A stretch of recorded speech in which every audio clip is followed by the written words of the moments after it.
Welcome here to Church of the Beatitudes. We are glad that you are here with us. For those of you in person, a special welcome, and those of you watching us online, we thank you very, very much for coming and joining us. Those of you watching live, or those of you who are watching at a later time, we welcome you here to Church of the Beatitudes. And if ever you are on the corner of Glendale and 7th Avenue, we invite you to come here and be a part of one of our worships at 10:30 on Sunday morning. And not only do we meet together on Sunday mornings, but we got a lot of other things going on, and Janelle will share with us what those are. I'm super excited. About? Ask me why. I just did. About? No, you didn't say why. Oh, why? Kidding. Well, first, before we go further, I would like everybody to try again with the QR code. Yes. Because the order of worship and the lyrics are available. Yes. So you could do that with your phone. And you're just going to use your camera, or you're going to download a QR reader app, and you're going to aim it at that code on the wall, or there's some cards in the pews. You aim it at that, and then it's going to pull up a link. You're going to click it, and it's going to take you right to our OW. Yep, and this is a lot like what you'll see in restaurants. More and more restaurants are doing this. They are going to, instead of giving you a menu, you're actually just using your phone and QR code, making all that happen. That's right. But another reason that I'm excited. Tell me. Candy. What are you excited about candy for? Why wouldn't you be? Easter's coming. Easter candy. Oh, Easter candy. Yeah. Yes. That's right. And we need donations of Easter candy. Our families are going to have an Easter festival. And we Denny Nordmeyer, I don't know if you knew this, but the Big Bunny actually assigned her as the adjunct egg packer. Really? Yeah. I did not know that. So she needs help because she needs candy to pack in the eggs. In the eggs. But it has to be individually wrapped because, we're still in COVID. So no jelly beans unless they're in little wrapped packages. Bags. Little plastic. Bags, yes. That would be perfect. Okay. So that's super exciting. Yes. I can't think of anything better than a candy. Yes, because on Easter Sunday after service, we'll have our Easter festival. That's and right. before service at 9:30, from 9:30 to 10, we have a special concert planned for everyone, and that will be meeting in the... Outside. In the plaza. Yeah. And we'll have coffee, and you can come early and listen to an amazing concert. String Quartet. Yes. Very classy. Yes. And the last two announcements are super duper exciting. And? So the first is that, tell them what's happening on April 3rd in room 11. Yes. Before COVID hit, we had Ruminate. Ruminate was an opportunity for us to get together and discuss ideas from a Christian perspective. And the ideas could be a wide variety. However, we haven't been able to do that because of all of the numbers and the high amount of cases in COVID. Right. Numbers have dropped enough where we feel comfortable meeting. So the first Sunday in April will be our first meeting, and we are going to have Ruminate. And the subject that we are covering, you will be aware of if you watch the podcast the Sunday before. So April 27th, there will be a podcast. March 27th, there will be a podcast. You'll watch that podcast, and that will be the subject we are covering.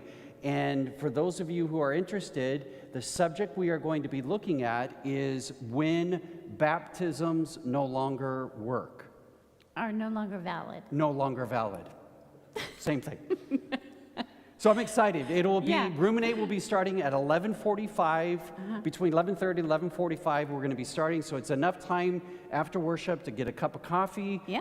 go over to room 11, Yep. and if you don't know where that is, we'll tell you on that morning, and then that's where we're going to be, and it'll go for 45 minutes. There'll also be a sign on the door. Yes, for very Ruminate, excited so about just look starting for the that up again. signs. Yeah. And the other reason is we have a special event happening here tonight.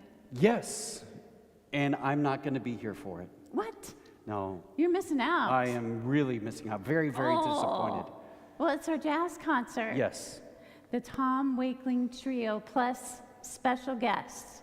And I don't know the name of the special guest, and you just have to come to find out who it is. But apparently this special guest is such that we were not able to advertise this person's name because of the popularity. Yeah. And they will be at another venue where you would have to pay a large amount of money to go hear this person. But here you can come for a donation of $10. $10 and be able to It's a bargain. hear this person. So it's definitely worth coming. For sure. I am not going to be able to be here.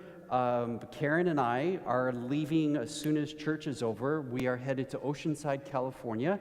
Our daughter and her husband is in the Navy, and because of that, he has access to cabins on the beach in Oceanside, California at Camp Pendleton. So we are going to leave, and we're going to be gone with the majority of next week for that experience. So I'm excited Great. about that. Yes. But we will miss you here. And I will be missed here, and I will miss you too. Good job. Yeah. It's at 6 o'clock tonight, so carve out some time and come back and listen to this wonderful, wonderful concert. There's flyers out there, I believe, in the foyer on your way out. You can grab one, go give it to a neighbor, get them to come. Oh my gosh, let's fill this place. Yep. And then we have a special guest with us today on the piano. Oh, that's right. And I don't know if you can see her. I can't see her. Hi. There she is. Is it Hyeongji? Oh, what? Hyeongji. G. Hyeongji. I should know. My daughter is Asian American, and Yes. I'm not doing a very But good thank job. you very much for joining with us today. And also, Erin, thank you. Yeah. Oh, one last thing. Yes. What website can people go to get all these details that we've been talking about? Beatitudeschurch.org. .org. Yay! That's all I Yes. got. So come back tonight. My wife and I have not been able, we have chosen not to attend a movie yet. That is just our own choices. All of us are having to make different choices. Some of them really make no sense at all. And so it's just something we've done. However, what I find amazing is when my wife and I watch a movie together, even at home, what kind of frame of mind we're in when we start that movie actually impacts how I watch that movie. If I'm in a bad mood, it's probably going to influence how I see it. If I'm in a sad mood, it's going to influence how I see it. The same thing happens in worship. All of us come with different emotional states of being right now. And that emotional state of being can actually impact how you experience this worship experience as well as the divine. There's no right or wrong way, but each of you will walk out of here having a different experience. But that's why we intentionally ask that you kind of begin to center yourself. That all those emotions somehow, they're not bad, they're not good, they exist. But be able to kind of set those aside for the time being and open yourself up to experiencing the divine. And one of the most powerful ways that humans have found to make that kind of connection is through music. And so for this first hymn, which is number one. Number one in your hymnal. It will be our first song. And so we invite you to please stand as we sing together this first hymn and as we experience God in our midst.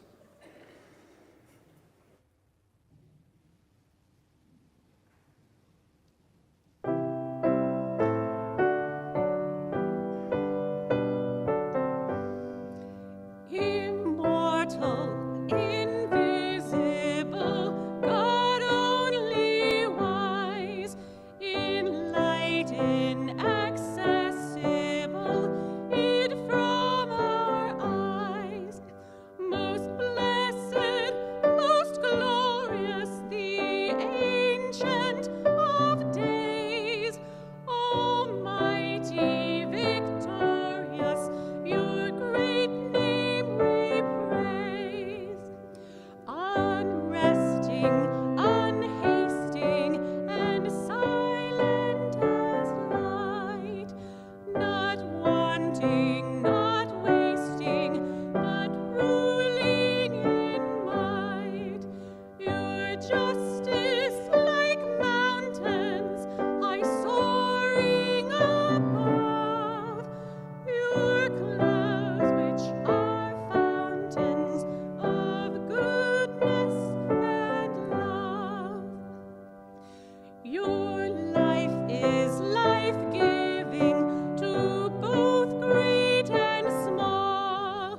In all life you're living the true life of all. We blossom and flourish as leaves and as flowers, then wither and perish, but not dim surpass. So perfect your glory, so brilliant your light, your angels adore you, all veiling their sight.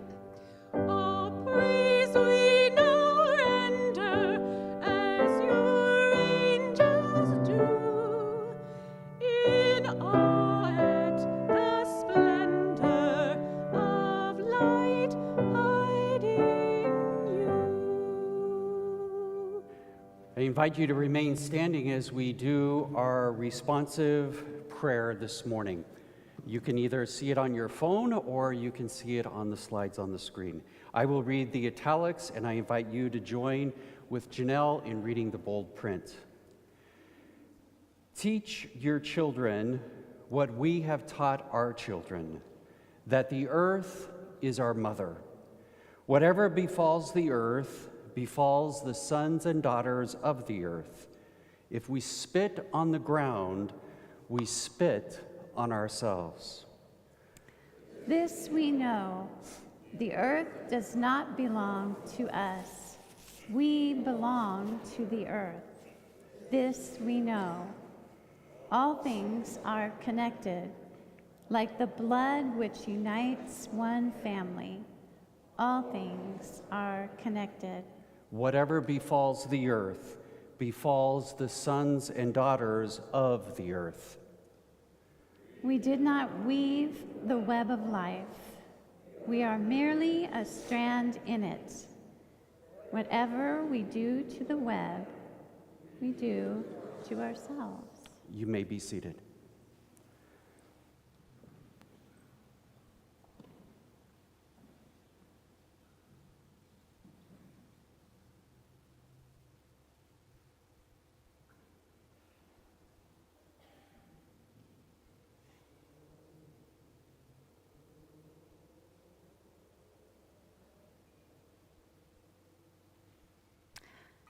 It was Colonel Mustard with the candlestick in the library. Remember that board game Clue? Well, it was probably more of a mathematical game of probability. Hollywood fictionalized it a few years ago into a whodunit movie. And suddenly we learned the backstory of all the characters, and we began to question their motives. Why did Mrs. White betray Professor Plum to murder Mrs. Peacock? Remember that? Our scripture verses today speak to this idea of loyalty or betrayal. Is it one or the other? Or do we slide back and forth between the two? And who is the real victim? Here's what scripture relates to us about Jesus' Wednesday from Mark 14, 1 to 11. Jesus anointed at Bethany. Now the Passover and the festival of unleavened bread were only 2 days away, and the chief priests and the teachers of the law were scheming to arrest Jesus secretly and kill him. But not during the festival, they said, or the people may riot. While he was in Bethany, reclining at the table in the home of Simon the leper, a woman came with an alabaster jar, a very expensive perfume, made of pure nard. She broke the jar and poured the perfume on his head. Some of those present were saying indignantly to one another, "Why this waste of perfume? It could have been sold for more than a year's wages and the money given to the poor." And they rebuked her harshly. "Leave her alone," said Jesus. "Why are you bothering her? She has done a beautiful thing to me. The poor you will always have with you, and you can help them anytime that you want. But you will not always have me. She did what she could. She poured perfume on my body beforehand to be prepared for my burial. Truly, I tell you, wherever the gospel is preached throughout the world, what she has done will also be told in memory of her." Then Judas Iscariot, one of the 12, went to the chief priests to betray Jesus to them. They were delighted to hear this and promised to give him money. So he watched for an opportunity to hand him over.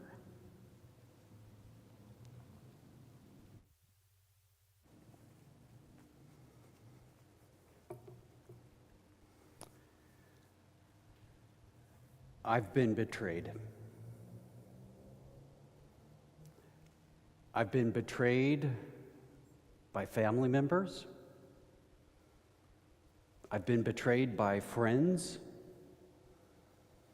Because of my occupation, unfortunately, I've been betrayed by other ministers. And I've been betrayed by church members of other churches where I've pastored. I've been betrayed. But I've also betrayed others. Unintentionally. I know there have been times where I have betrayed others and I wasn't even aware that my actions were taken as a betrayal. And I must confess, I have intentionally betrayed other people in my past. I would imagine that the same is true for you. I would imagine that each and every one of you here, and those of you watching live stream, that you also have been betrayed. You are aware of how that feels. And the reason why it's probably so difficult for us when it comes to betrayal is because it's hardwired in us as human beings to try to discern if other people are individuals that we can trust. It's how Homo sapiens were able to survive. The reason why we were able to survive is we understood and somehow intuitively knew what people we could trust in, what people we could rely upon, and those that we were more hesitant. Our gut said, maybe not so close to this person. But as much as we try to listen and respond to that, the reality is sometimes we miss it. And when we miss it, we end up feeling betrayed. But this isn't new. Betrayal is something that happens quite frequently. All you have to do is open up a holy writing. I don't care if it's the Quran or if it's the Hebrew Bible, the Christian Bible, it doesn't matter. You open it up and you're going to find stories of people who have been betrayed. If you look in the Hebrew Bible, you'll find in there examples of individuals who have betrayed others. You remember the story of Jacob and Esau? Jacob betrays his brother. And then he goes in and he betrays his father, and then he betrays his uncle. Throughout, you find examples where human beings in the Bible have betrayed other people. But on this Wednesday, the Wednesday of Holy Week, the Wednesday before Easter, we find the epitome of betrayal captured in someone that I have yet to meet with this name, Judas. The first time in the Gospel of Mark that we hear about Judas is in chapter 3. It gives us a list of Jesus' 12 apostles. And as you read through that list, it comes to the very last one, and it says Judas, who betrayed Jesus. The word to betray literally means to hand over, to offer up. When we find this story of what happened on this Wednesday, it's in Mark at chapter 14. And in that chapter, we find this story, and again, we find one of the literary devices that Mark loves to use, the sandwich. Remember 2 weeks ago, we talked about a sandwich. A sandwich that has two pieces of bread and what's in the middle. What's amazing is in this story, the ultimate, that which is of highest value, is right smack in the middle. Now, I don't know if this is a bologna sandwich or a ham sandwich. I don't know what kind of sandwich it is, but according to the story, what's in the middle is excellent. It's quality stuff. In the middle is a story of an unnamed woman. Other scholars have tried by looking at the other Gospels to figure out who it is. Mark is quite content just calling her an unnamed woman, leaving it at that. But it's her actions that capture this woman's quality. She is willing to do something that is seen as a negative in society. She walks into a group of men, and there she does something that would be seen as less than kosher. She breaks a perfume on Jesus and rubs it into his head and his feet. Somehow this woman intuitively knows that what Jesus is facing at that very moment and what he will face over the next few days is something that needs to be recognized. Somehow she can pick up on the signs from Jesus that he's struggling. Now, the text doesn't say that, but in my imagination, I think he knows that life is going to get really difficult really quick.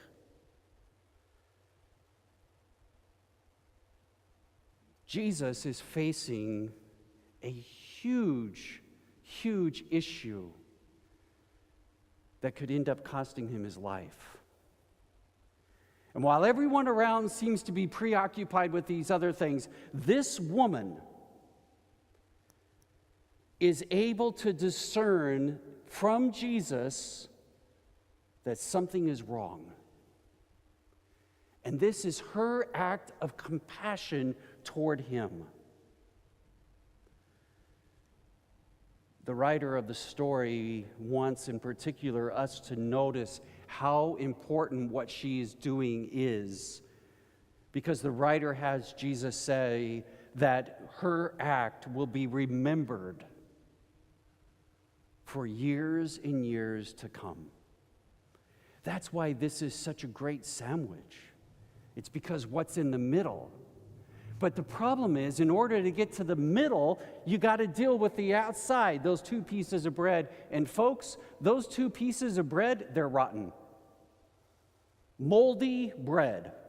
That's my explanation for it.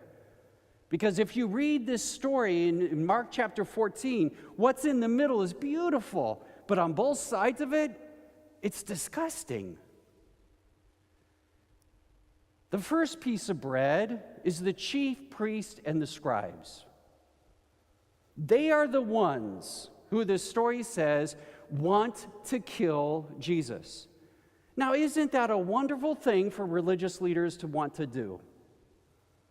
To kill someone, to get rid of them. The writer doesn't tell us explicitly why, but if we read in between the lines, we can discern why. They're threatened by Jesus. Jesus is saying things, he's teaching things, he's doing things that are out of the norm. And people seem to like what he's doing. So that needs to be squelched. That needs to be silenced. And the only way they know to get rid of him is just to have him killed. But they know that they can't do that because if they do that, the majority of the people are going to get upset with them. So they just sit there stewing. That's the first piece of bread. On the other side is another piece of bread. And you thought that first piece was moldy. Flip the sandwich over and look at the back piece. The back piece is a man named Judas Iscariot. Now, you can kind of understand why the religious leaders were doing what they were doing. But Judas is one of the 12. Jesus must have seen something at some point in time in Judas's character that he said, I think I can use this person. I think this person has potential. Perhaps he even saw him as a kind of a possibility of a friend. Now, that's all we know about Judas according to the Gospel of Mark. But the story tells us that Judas looked for an opportunity to betray Jesus, to hand him over, to offer him up to the chief priests and scribes. Yeah, who needs enemies when you got a friend like that, right? What's amazing is the writer of this gospel doesn't tell us why. We're told that he was offered some money, but we're not sure how important that was in the whole deal. I mean, we can read in between the lines, but the writer isn't going to tell us anything. He just says that Judas was willing to betray him. I think sometimes we imagine Jesus as more than human, and we forget that Jesus probably hurt and felt pain just like we do.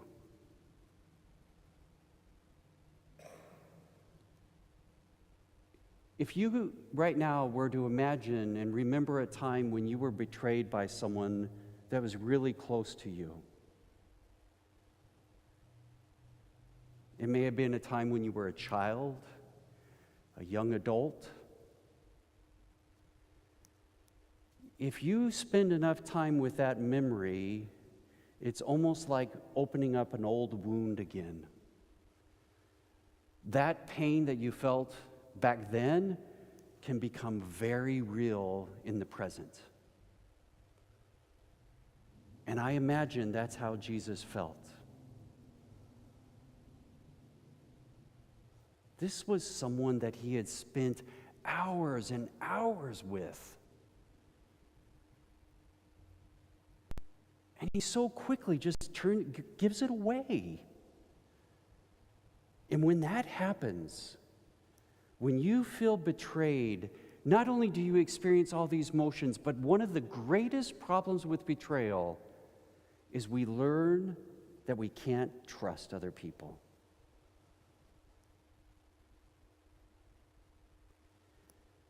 You know, that's one of the biggest disadvantages of growing old, in my opinion. I mean, my body doesn't do the things that I would like it to do as well as it used to. But I've noticed that the longer I've lived and the more experiences I've had in life, and the more betrayals that I've had to go through, it becomes a lot harder to trust other people again. I've almost kind of become jaded, cautious. At times not letting myself get close to other people because I'm afraid that I'll get hurt again. You know, you've heard the expression, fool me once, remember that one?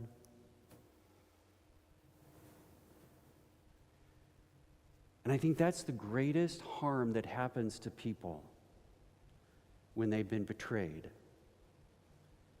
They begin to be aware of trusting in other people again. That person can be a family member. It can be your life partner. It can be a friend. But betrayal not only happens on an individual level, it happens on an institutional level. Unfortunately, we have churches. And one of the things that more progressive churches emphasize is a safe church. But unfortunately, it is even within churches that people can feel betrayed. And it becomes especially raw in churches because they feel, of all the places, this is where I ought to feel the most safe. That's the kind of stuff that hurts us. Right now, we're being torn apart as a country because we don't trust each other. We feel that we've been betrayed. There are individuals who believe that they were betrayed by the Trump administration, and there are people that are believed they have been betrayed by the Biden administration. There are people who feel they've been betrayed by the CDC and by scientists. There are people that feel they've been betrayed by their fellow countryman or woman. And when you lose trust, you lose relationships. That's exactly what happened to Jesus on that Wednesday. Someone he knew and cared about was willing just to throw him away. Now, here's the reality of it. You can't control other people. You cannot control other people, which means you can't stop other people from betraying you.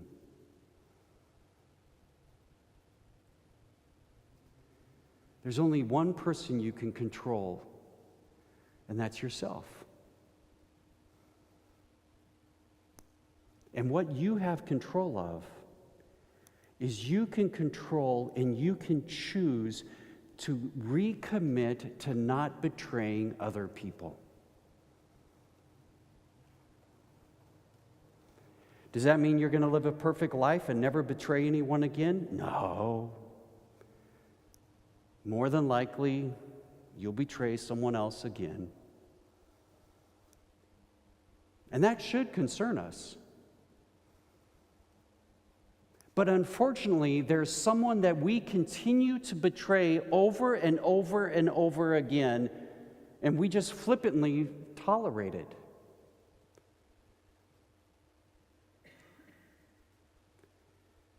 The number one person that we betray in our life is ourselves.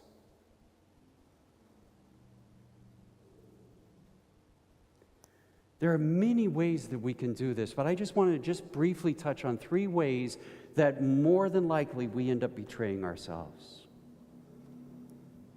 Number 1, by comparing ourselves to other people. Do I have as many wrinkles as Gary over there? Do I ride my motorcycle better than that person over there? Do I preach better than that minister over there? We're continuing to evaluate and get a sense of who we are and how we feel about ourselves by comparing ourselves to other people. And by doing that, we're sabotaging ourselves, we're betraying ourselves. And whether you believe that God created you or you evolved into the person you are, it doesn't matter. The reality is there's only one of you. You are unique. So don't waste your time comparing yourself to other people. But it is an amazing way that we betray ourselves and belittle ourselves and think less of ourselves. It's when we compare ourselves to others. Number 2, we pretend to be someone that we're not. We take on this persona. Now, I understand to a certain degree that happens. What you're like at home with just you and your partner and your family is different from the person you're going to be in public. We all understand that. But what I'm talking about is much more than that. Is when you cannot be yourself because you're always worried about what other people are going to think about you. These people have expectations of you, you believe. And you have to act a certain way, you believe, in order to be accepted, in order to fit in, to belong. You can't be really who you are, so you put on airs. And by doing that, we're betraying who we truly are.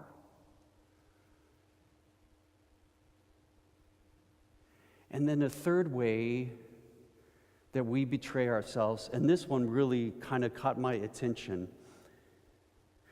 The third way that we betray ourselves is when we look for another person to make us feel complete. When I first started as a minister, I would do weddings, and I would ask this question. It was such a stupid question I asked. Stupid question, now that I reflect back on it. But the question was, why do you want to marry this other person? And I would always qualify it with, other than you love them, because that's what they're going to say. Other than loving them, why? I don't know how many times I heard this answer. They complete me. They make me whole. And for the longest time, that answer sounded really good. You found your other half. But if you believe that you need another person to complete you, you're betraying yourself. They may compliment you, but folks, you're the cake. If you're lucky enough to have another person in your life that you care about and cares about you, that's all icing, folks. That's all icing. And I don't care what kind of icing you like. But if you believe that someone else has to be the cake with you, you're betraying yourself. You need someone else to make you complete?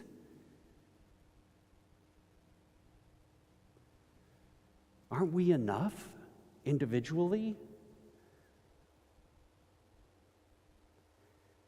I think the one person that I think captured and understood this was Jesus. On that Wednesday, when his friend betrayed him, on that Wednesday, when he knew that there were people who just not only didn't like him, they wanted him dead, it would have been so easy for Jesus to say, you know what? I don't need this. I'm going back up north. Going to find me a nice little place to live, maybe start my own business again as a carpenter. I don't need this. But when I look at Jesus' actions and the words, the one thing I see constant is he was true to himself. Other people might betray him, but he would not betray himself.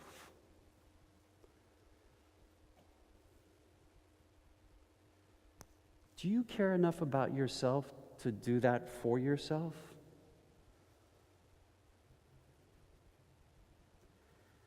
You see, before you can betray anyone else, more than likely you've already betrayed yourself. Think about that. Before you can betray anyone, more than likely you've already betrayed yourself. And that's the one thing, in my opinion, Jesus would not do. Maybe that's us. No. To be true to who we really are. To tap into the goodness that is within us and to be true to that. As you listen to this next piece of music, I just ask you to have an open mind.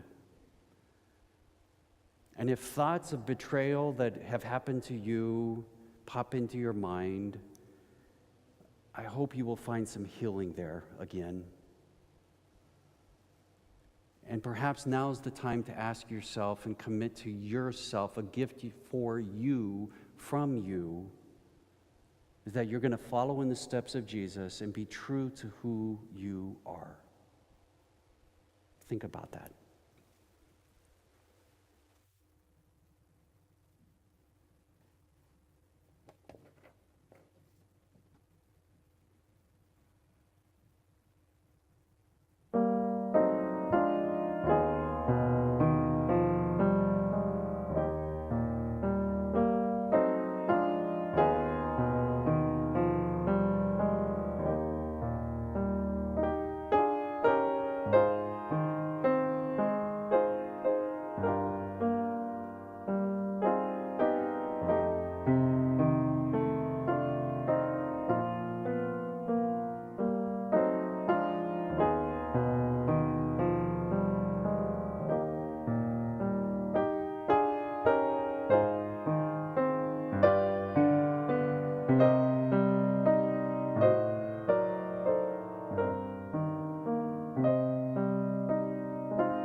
During my teenage years, my father told me, as he watched me go through that teen pressure, my dad told me, he said, "Tony, if you become what other people want you to be, who will be you?"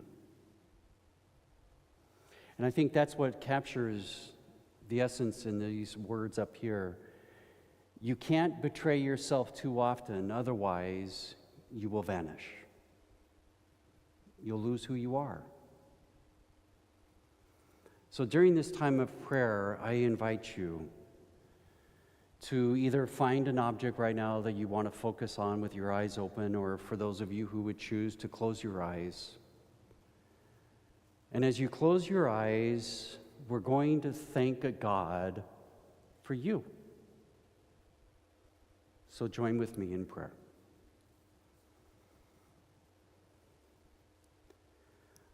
As we pray, I'm going to ask you to repeat, and you can do it in your mind, or you can say it carefully and quietly aloud for yourself. Loving God, thank you for the gift of me.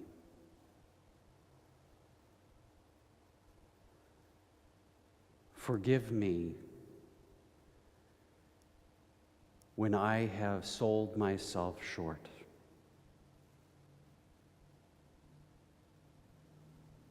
Forgive me when I have betrayed myself.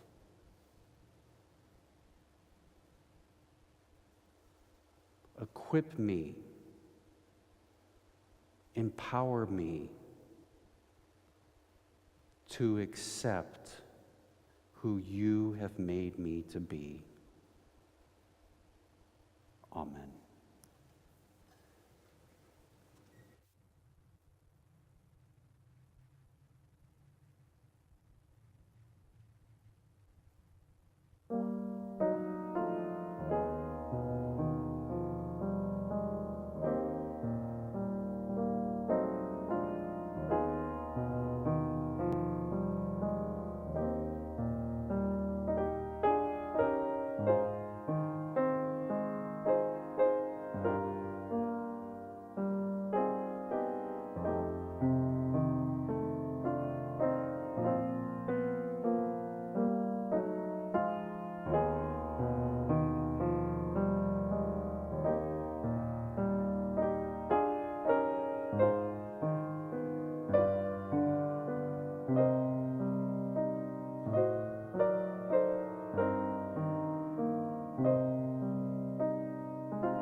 Those last words are very true for me. I hope that we will meet again. I hope we will see you next Sunday or a Sunday after that. And thank you very much for having come and being a part of this. For those of you online, thank you for having watched. As you leave, I invite you to take with you a gift, the gift in the form of a blessing. May you be blessed with a sense of serenity. Because I know for certain that there's going to be some things you're going to face this week that you just perhaps wish you didn't have to. There may be some things that you want to change and you can't. May you find a sense of serenity to accept those things. But may you also be blessed with a sense of courage. Because there are some things in your life that need to change, that you have the power to change. And may you be blessed with the courage to make that change. And then above all, may you be blessed with a spirit of love. A spirit of love that is the essence that Jesus taught us, the essence of God, God's self. That God said, Jesus said, God is love. And that spirit of love is in you. And so may you tap into it and love yourself. And then having loved yourself, may you make love real for another human being. Amen.